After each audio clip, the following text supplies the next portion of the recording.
Bismillahirrahmanirrahim. Assalamualaikum warahmatullahi wabarakatuh. Alhamdulillahirrahmanirrahim. Alhamdulillah kita bisa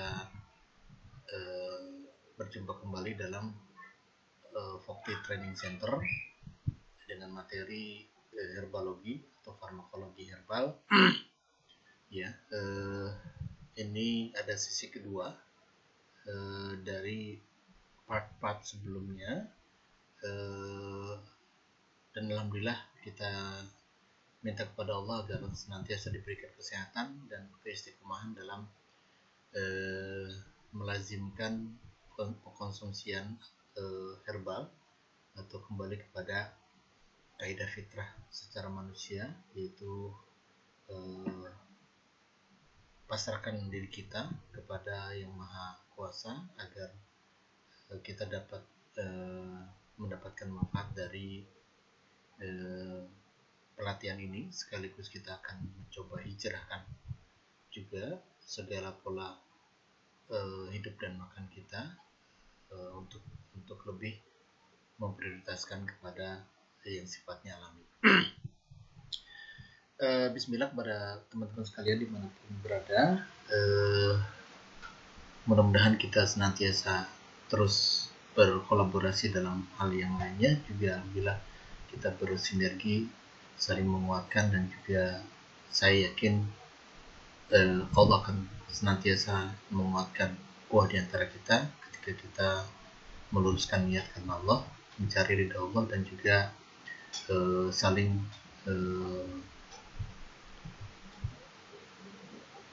membuat sebuah persaudaraan di antara kita. Bapak Ibu yang dirahmati Allah dimanapun teman-teman sekalian, baik di dalam maupun di luar negeri, ya, karena pelatihan ini sekali lagi bisa saja dihadiri, dan kemarin pas qadarullah pelatihan diagnostik holistik itu ternyata dari Malaysia saudara kita bisa bermuajah, bertaaruf ya dengan tim panitia Vokti Training Center, dan semoga kita terus dikembangkan secara format-format ukhuwah di dalamnya. Oke, ini adalah tahapan kerja untuk sesi kedua ya, sesi kedua dari part pertama gitu ya. Karena bisa jadi dari sesi pertama itu ada 3 part ya. Ini ada sesi pertama, kedua, bisa jadi ada beberapa part atau 1-2 part ya. Ini intinya adalah berkelanjutan. Jadi Bapak Ibu nanti tolong ikuti saja. Nanti ada informasi atau katakanlah instruksi. Ini adalah namanya sesi kedua part 1 dan seterusnya ya. Kita lanjut ke tahapan kerja herbal.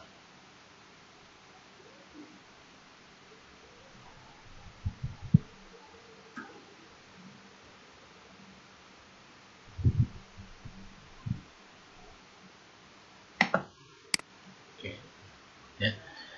Secara farmakologi herbal, bahwa klasifikasi ataupun beberapa poin yang kita akan nanti sampaikan adalah berkenaan dengan farmakognosi atau farmakologi daripada herbal. Itu ada 5. Yang pertama adalah klasifikasi herbal, yang kedua adalah warna herbal, kemudian jenis tanaman herbal ya, atau bentuk herbal ini tanaman,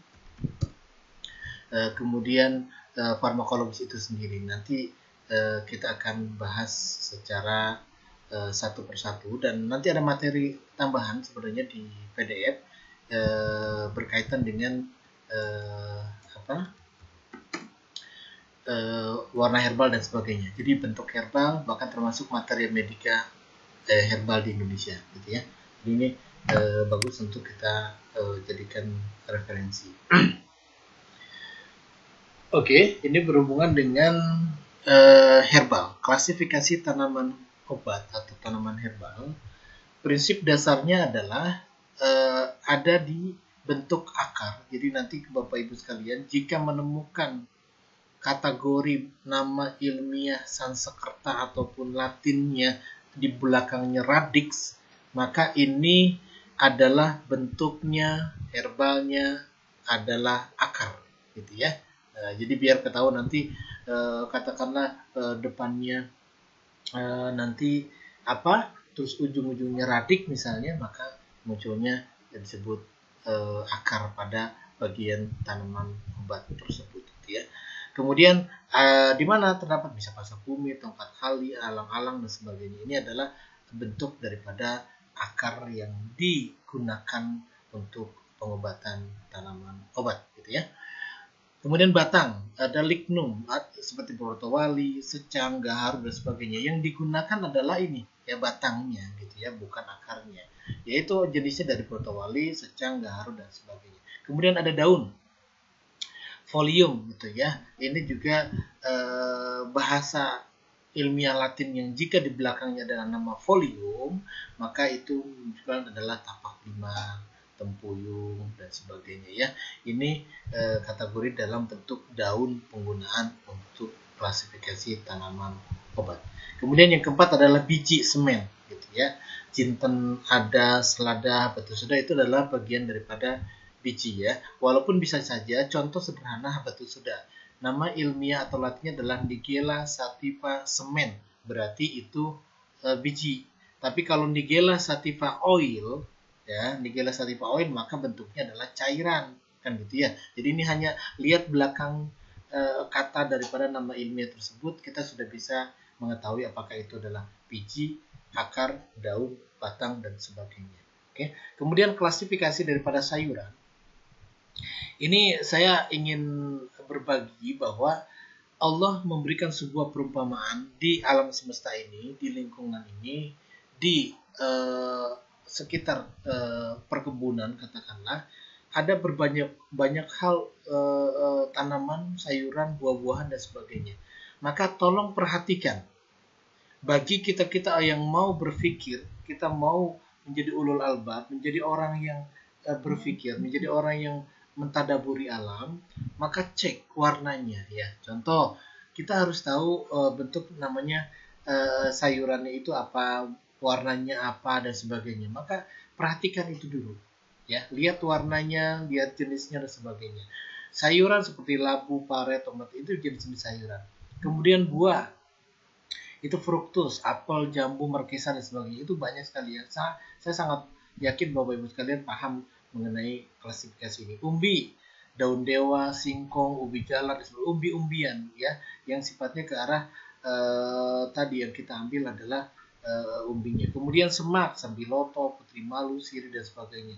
Rumput-rumputan, penggagang, rumput mutiara, tumis kucing dan sebagainya. Rimpang, rizoma ya, kunyit, jahe, garlic, bisa termasuk temulawak juga dan sebagainya, itu juga bisa rimpang. Kemudian bumbu, ada kemiri, bawang, cengkeh dan sebagainya. Dan juga ada tanaman hias ya.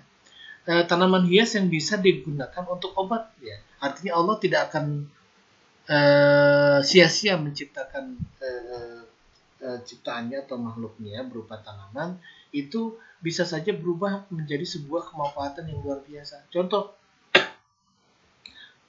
tapak darah itu sebenarnya adalah kategori tanaman hias yang ternyata Masya Allah luar biasa bagus untuk kanker atau tumor.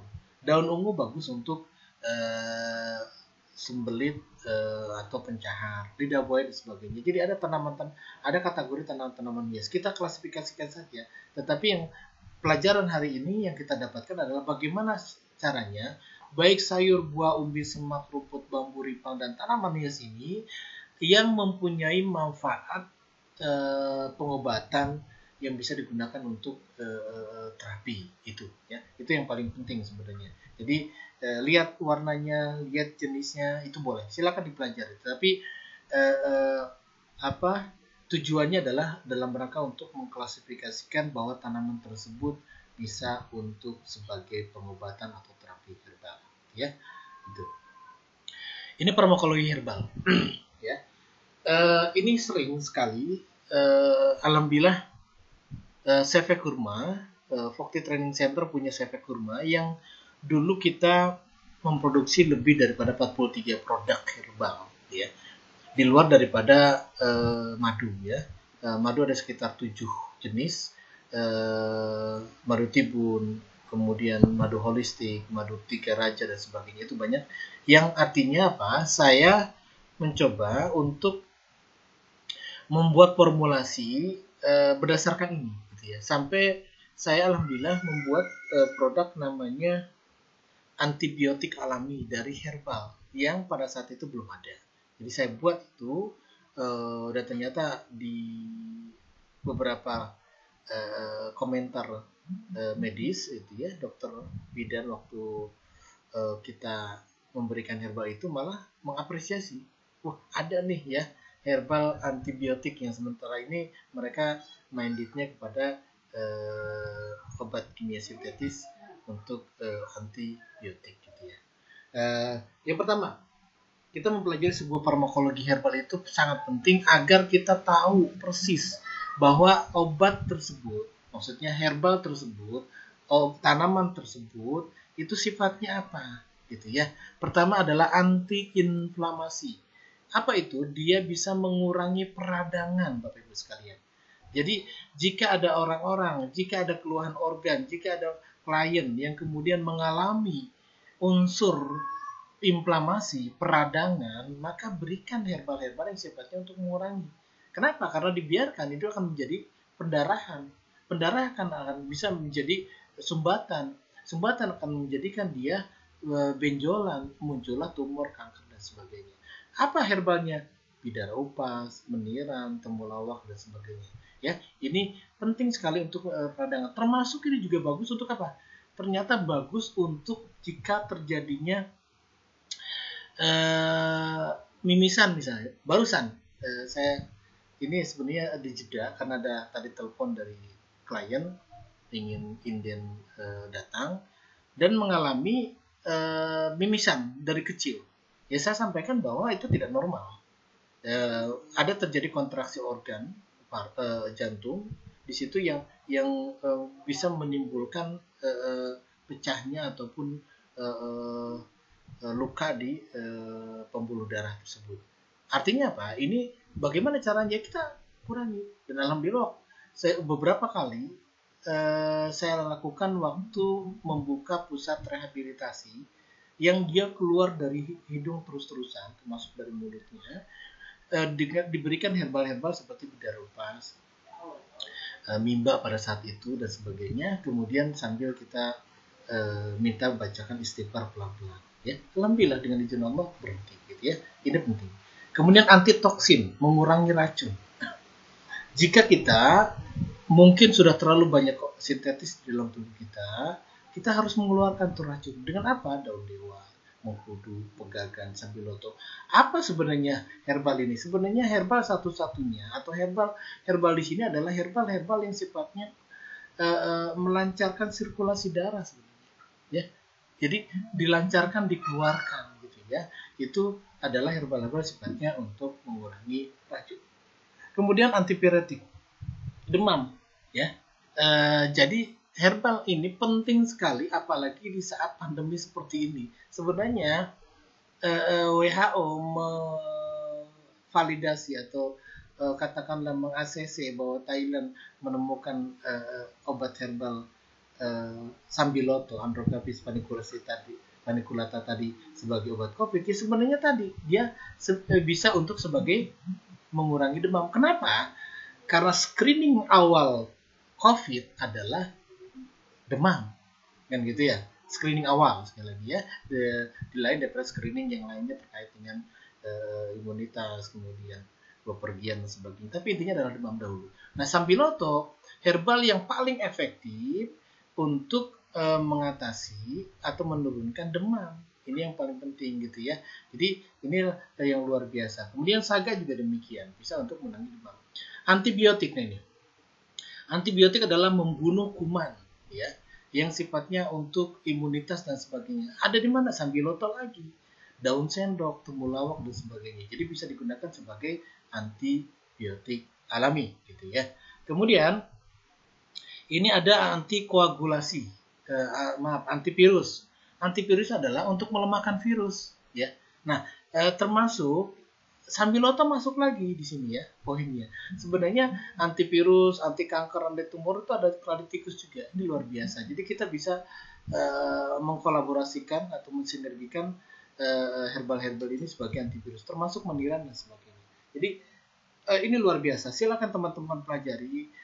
Tinggal di combine, disinergikan, atau mungkin nanti ada materi khusus atau pelatihan khusus cara meracik agar tepat seperti apa. Karena ini penting sekali, banyak sekali. Kita harus paham dasarnya dahulu.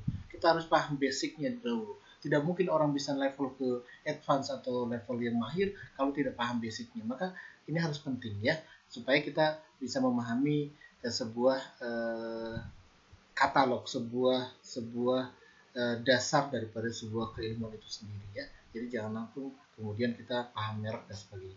Kemudian antikoagulasi.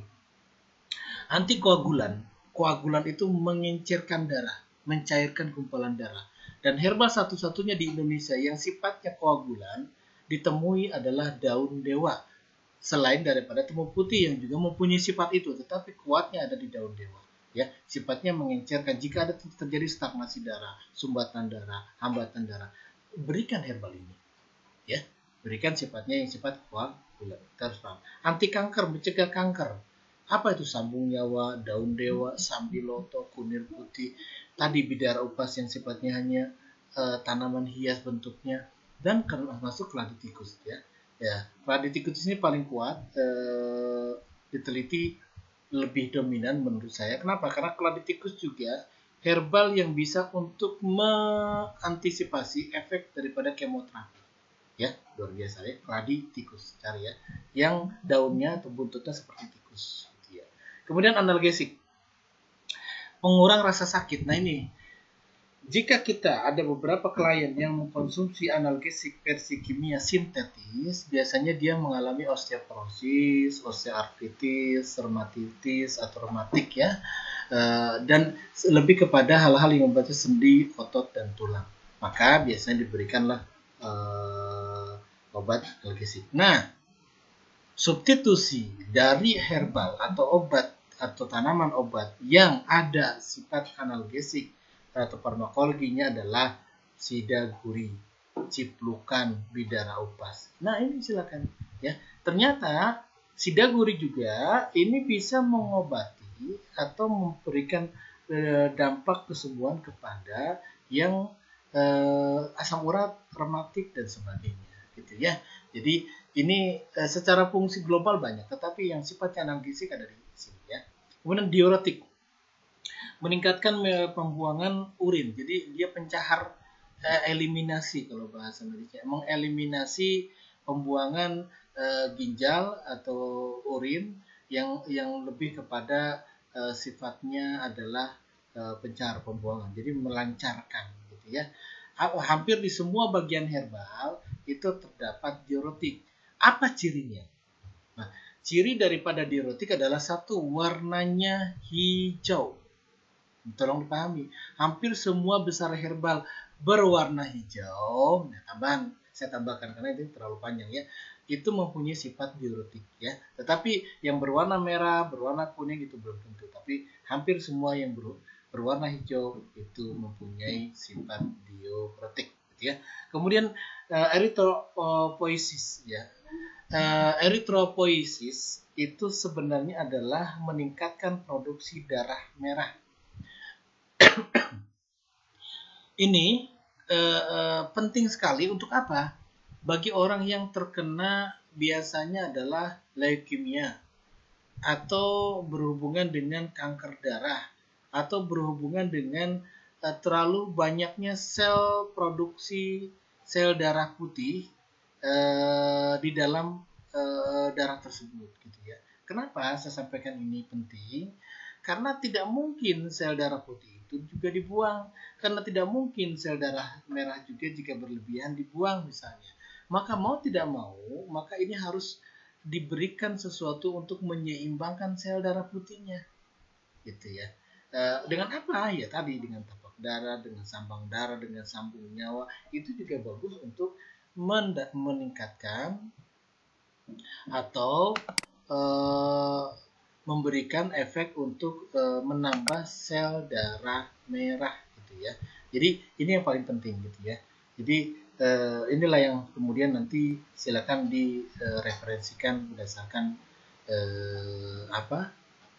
kategori farmakologi herbal ini. Kemudian hemostatik. Sifat herbal yang mempunyai farmakologi hemostatik adalah menghentikan pendarahan. Tadi bisa saja antiinflamasi yang tadi saya sebutkan di atas dan menghentikan pendarahan akibat darah sudah keluar terlalu banyak misalnya. Dilakukanlah dengan konsumsi herbal, dengan pegagan, tapak darah, kundir putih dan sebagainya.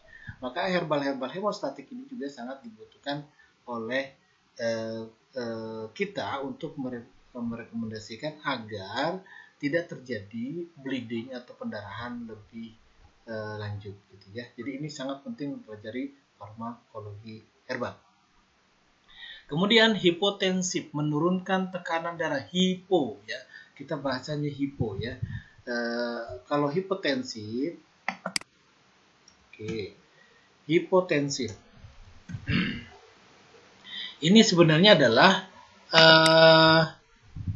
herbal-herbal yang biasanya bersifat pahit. Sambiloto termasuk, pegagan sifatnya netral. Tapi ini gambaran sederhananya adalah yang sifatnya dingin dan pahit ya, menurunkan. Contoh ada di sayuran itu seperti timun, ya itu juga menurunkan tensi. Jadi jangan sampai kemudian ketika diagnosa kita ke klien itu hipotensi, dikasihnya ini kan gitu, makin drop dia, makin masalah kitanya nantinya gitu ya. Maka tolong pahami farmakologi herbal ini dasar sekali, ini sangat-sangat menurut saya penting sekali ya, karena kalau salah ya tadi saya bilang itu, herbal secara umum jika salah tidak terlalu bermasalah, tetapi kitanya berarti profesionalisme kitanya gitu ya, kompetensi kitanya, kemampuan kitanya, skill kitanya mungkin nanti diragukan gitu ya. Jadi kita harus belajar untuk lebih menguatkan keilmuan dari farmakologi herbal ini. Kemudian hipoglikemik ya. Hipoglikemik ini adalah sifatnya menurunkan kadar gula dalam darah. Biasanya kasus-kasus diabetes mellitus ya. Jadi ini boleh diberikan kepada kasus diabetes mellitus ya, diabetes mellitus atau DM. Apa itu ciplukan, mimba, biji mahoni, bisa sambiloto bisa daun sendok bisa. Nah, macam-macam ya, tapi tadi ketika DM-nya sudah parah, efek samping daripada DM adalah mata, bisa jadi glukoma, bisa jadi rabun dan sebagainya, termasuk kepada libido ya, yang berkenaan dengan daya seksual akan menurun, maka bisa dikonsumsi adalah dengan menggunakan daun sendok.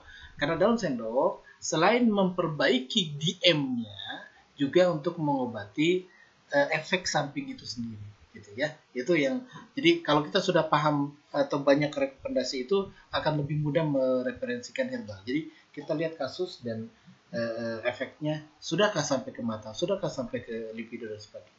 Kemudian imunostimulator, menjaga dan meningkatkan daya tahan tubuh, menstimulasi. Jadi meningkatkan, membooster agar daya tahan tubuh kita kuat. Ada di mana? Meniran dan sambiloto. Ya. Meniran dan sambiloto. Tapi hati-hati Bapak Ibu sekalian, bagi bapak-bapak nih, bukan ibu-ibu ya, jangan terlalu berlebihan minum meniran. Karena ternyata dalam sebuah penelitian, jika meniran dikonsumsi berlebihan oleh laki-laki, karena dia sifatnya diuretik dan juga lebih kepada fungsi ginjal, bisa mendinginkan fungsi ginjal. Efeknya apa? Rigid. Efeknya apa? Tidak bisa bangun. Maaf ya. Jadi jangan berlebihan gitu ya. Tetap ada batasannya. Ada batasan yang harus dikonsumsi, kapan harus stop dan sebagainya. Kemudian penghancur batu, tempuyung, kumis kucing, kejibeling, gempur batu dan sebagainya. Itu juga bisa untuk kasus apa? Ya tadi batu ginjal itu yang paling sering ditemui di masyarakat. Kemudian revitalisasi organ, memperbaiki kembali organ. Apa itu pegagan? Apa itu bisa sambiloto, bisa mengkudu dan sebagainya. Sebenarnya banyak sekali ya. Kemudian ada juga stimulasi sirkulasi darah, menstimulasi sirkulasi. Daun ungu ya, walaupun dia sifatnya untuk pencahar, tetapi dia untuk melancarkan juga karena ada sifat darahnya di situ. Kemudian mengkudu sambiloto. Menstimulan organ, merangsang fungsi organ juga. Apa itu? Bercina, temulawak dan sebagainya. Kemudian meningkatkan khasiat, booster, jahe, lada, jinten hitam, habatus soda dan sebagainya. Jadi teman-teman Bapak Ibu sekalian, jika kita ingin meracik herbal, nah herbalnya ini ingin cepat, artinya ingin lancar cepat, dibantu untuk memboosternya, tambahkan saja jahe atau lada atau jinten hitam atau habatus soda atau ginseng yang sifatnya hangat. Jadi dia akan meningkatkan membooster daripada herbal tersebut gitu ya. Jadi ini penting juga untuk membuat ramuan herbal sinergi atau formulasi. Menghilangkan efek racun herbal, apa kayu manis ya. Ini juga bagus dikonsumsi untuk menghilangkan efek racun. Kemudian pencahar, mempermudah BAB. Nah ini, ada daun ungu, ada bidara upas, ada mengkudu.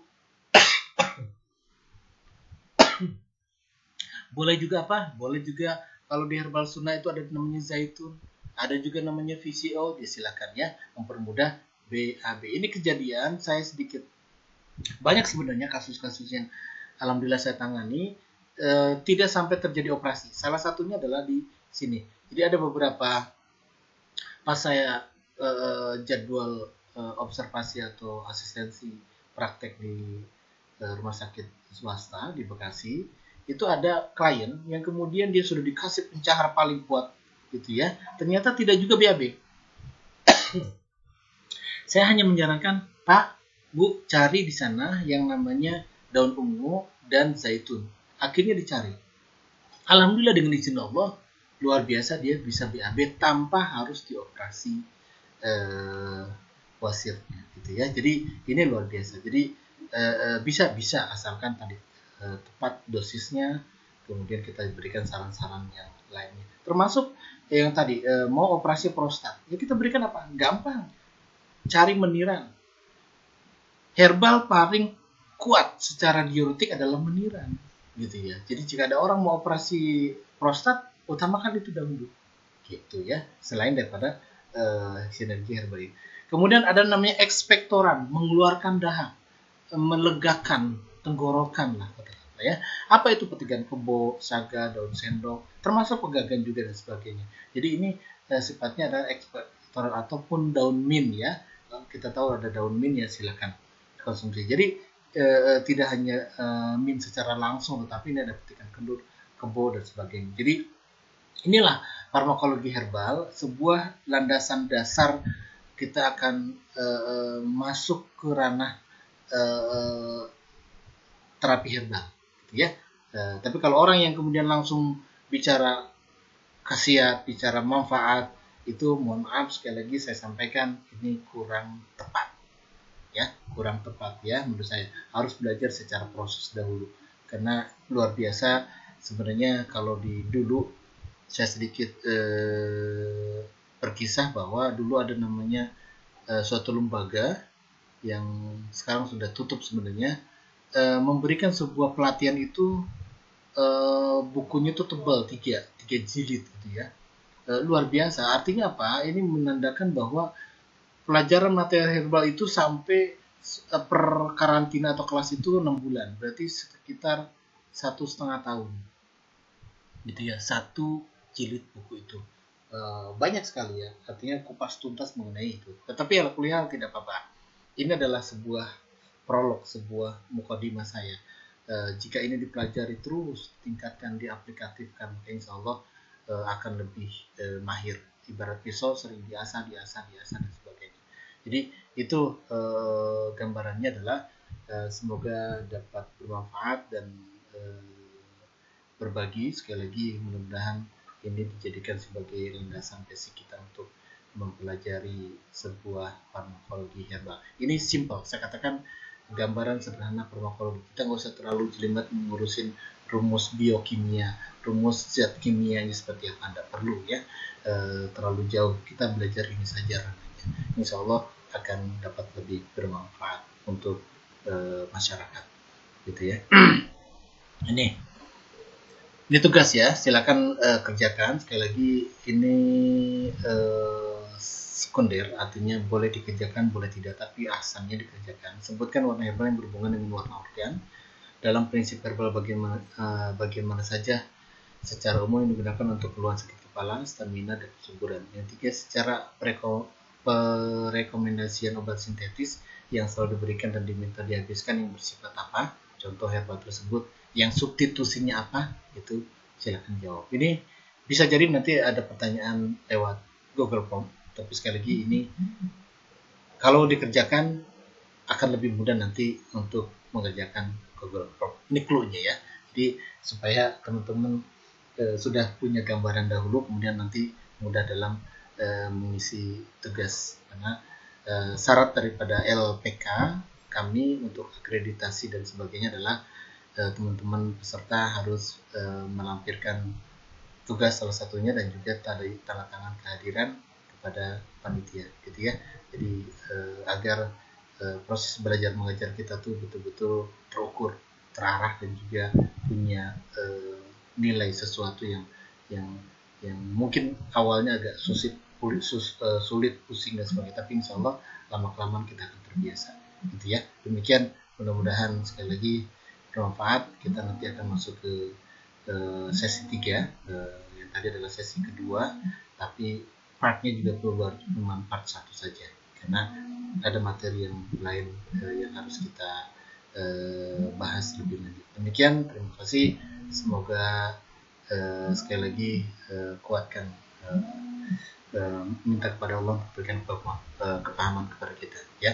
Sekali lagi ini warna hijau baju Vokti ini ternyata luar biasa menyatu dengan alam sekitar ya, karena warnanya hijau ya. Ini juga berkenaan dengan teknologi background. Jika warna hijau akan lebih mudah, kalau dunia film juga demikian. Jadi ini gambar sederhana, warna hijau ternyata Masya Allah menyatu dengan alam dan bisa dengan mudah disetting. Wallahu a'lam bishawab. Barakallahu fikum wa billahi taufiq wal hidayah. Assalamualaikum warahmatullahi wabarakatuh.